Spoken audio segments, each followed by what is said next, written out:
Good day, everyone, and welcome to my presentation entitled Validating CSS Files, which is presented by yours truly, Vince Allen Di Cristal. So let's start with an overview of this presentation. We have the introduction part, the benefits of validation, validation process of CSS files, followed by the overview in the examples of validated CSS codes, and the conclusion part. So let's deep dive to introduction part. So validating your CSS ensures it follows coding standards and best practices.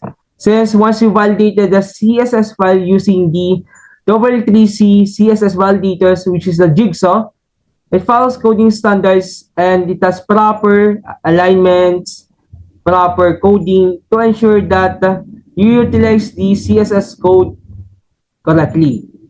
Followed by that, CSS validators can catch syntax errors, ensuring your website renders properly across different browsers. So once you utilize the CSS validators, there's a warning or message that if is successfully correct of if there is wrong, they will give you warnings such as syntax errors to ensure that you utilize the CSS in across different browsers.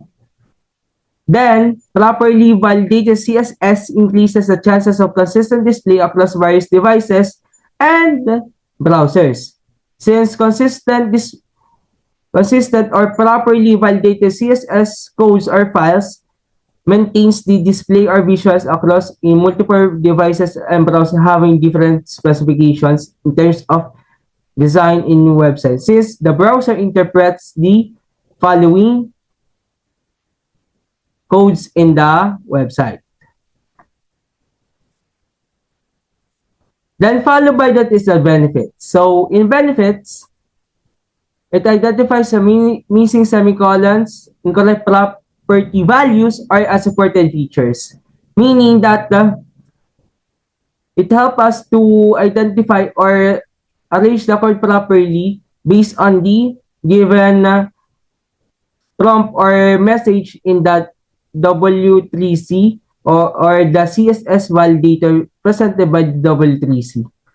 Followed by that is ensure your CSS adheres to current standards, reducing the risk of deprecated features breaking your site later. So, by following the validator's message or the current standards in CSS, which is the current version of the CSS, which is the CSS3, help us reduce the risk or avoid the risk of deprecated features that later break our display in the website.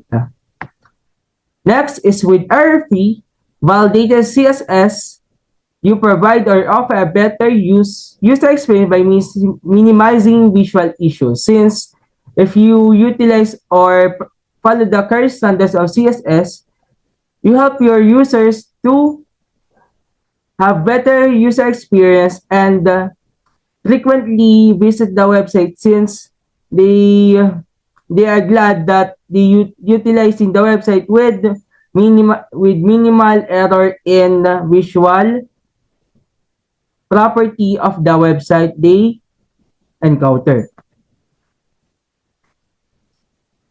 Next is the steps on how to validate the CSS files. So in first step, you need to write or upload a code on your CSS code via you can write in IDE, which is in the Visual Studio. Then step 2, you will use an online validator is commonly which is the W3C CSS validators, also known as Jigsaw, and you can upload it the CSS code you created earlier for further validation of it. So in step 3, the validator checks your code for error warnings. So if successfully corrected or in W3C CSS validator, if your CSS code is correctly, you can use it in the web page. But if there's an error, the validator will present an error or warnings that will help you to correct it. And step 4, you will review the output and fix any errors or warnings and highlighted it. And if there's an error in the implementation part, you will follow the standards and fix the errors in the CSS file, since CSS and proper CSS, we need to implement it with error-free and help us, the users, to navigate and have greater user experience for the users. Next is the example of the correctly validated CSS file or accepted code by the 333C validator, also known as Jigsaw. So as you can see, that the code is properly right, since it has correct utilization of selectors, the properties, and the property values is inside in the open close parentheses, and the property values is separated by colon and ended with semicolon, which is right thing to do in writing the CSS code in the website. So in conclusion part, regularly validated your CSS to ensure optimal performance and browser compatibility. Always remember that. And 333C CSS validator is free and effective way to check your CSS, since the 333C CSS validator is files the current standards in utilizing the CSS3, which is the current version of CSS code. Then always review and correct warnings, even if it's the CSS technically works, it ensures better long-term code quality.